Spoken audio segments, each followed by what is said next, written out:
Bismillahirrahmanirrahim. Assalamualaikum warahmatullahi wabarakatuh. Alhamdulillahi wa kafa wassalatu wassalamu ala nabiyil mustafa wa ala alihi wa ashabihi wa man iktafa amma ba'du.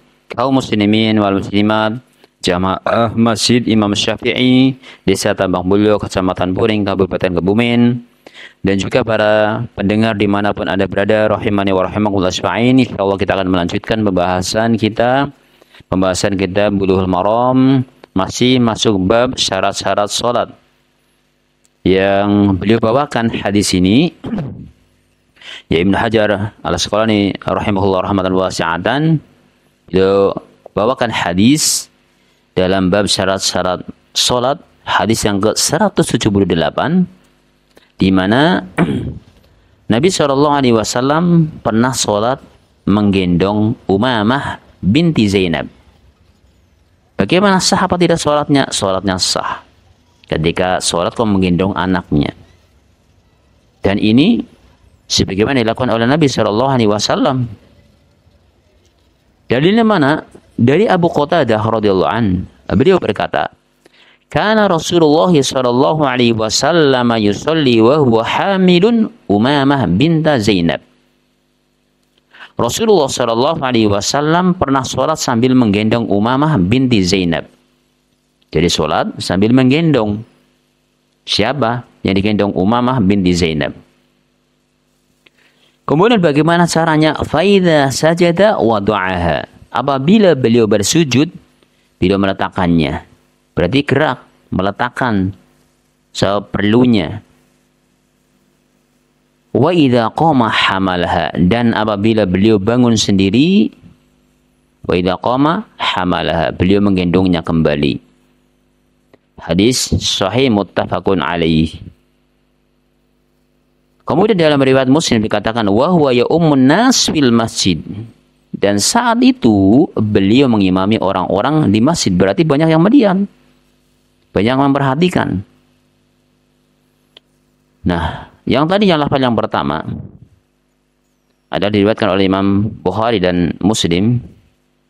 Kemudian yang wa huwa ya ummun nas fil masjid diriwayatkan oleh Muslim, juz yang pertama 386, halaman 386. Namun dalam riwayatnya tidak terdapat fil masjid atau di dalam masjid. Wallahu ta'ala a'lam bishawab. Ini kata Syekh Isham hafizahullah. Intinya Nabi Shallallahu alaihi wasallam mengimami ketika membawa Umamah binti Zainab.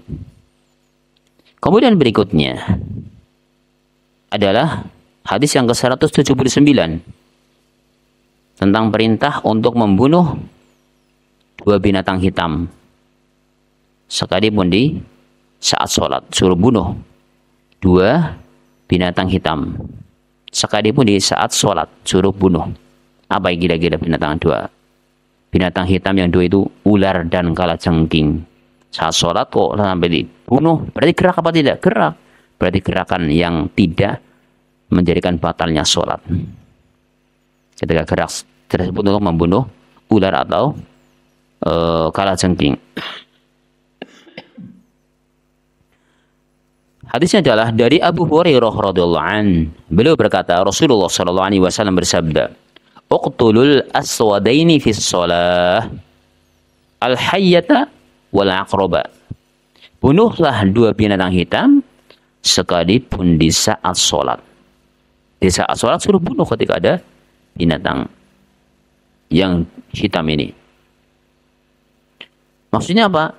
Ular, al-hayyah, ular, wal aqrab, dan kalajengking. Jadi suruh bunuh meskipun dalam sholat, dan sholatnya tetap sah. Kemudian hadis ini diriwayatkan oleh Imam yang empat dan disahihkan oleh Ibnu Hibban. Nah, kita lihat catatan kaki dari Syekh Isham hafizahullah. Kata beliau sahih, hadis ini sahih, diriwayatkan oleh Abu Dawud juz yang pertama halaman 242, dan lafal ini adalah miliknya. Kemudian An-Nasai juz yang ketiga halaman 10, kemudian At-Tirmidzi juz yang kedua halaman 234, kemudian Ibnu Majah halaman atau juz yang pertama halaman 394,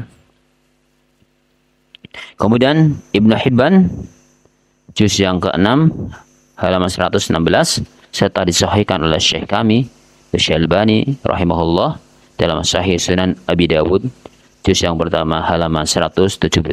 Jadi intinya dalam dua hadis ini nomor 178 dan hadis yang ke-179, yang pertama hadis 178 menunjukkan bahwa Nabi SAW pernah menggendong Umamah binti Zainab ketika sholat, bahkan menjadi imam.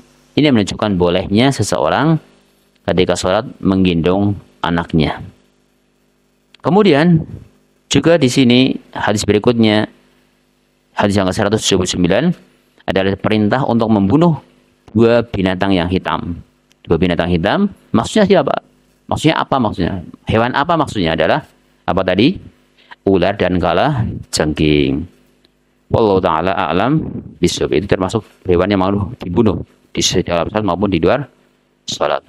Demikian berarti selesai pembahasan masalah syarat-syarat salat, hadis-hadis yang dibawakan di sini tentang syarat-syarat salat, dan kita juga kaji tentang ta'liq, catatan-catatan tentang hadis ini dari Syekh Izam hafidhahullah. Semoga bermanfaat untuk kita semuanya dan Allah Subhanahu wa taala bimbing kepada kita jalan yang lurus dan kita bisa mengikuti yang sahih, hadis yang sahih yang datang dari Rasulullah SAW yang sudah terpercaya.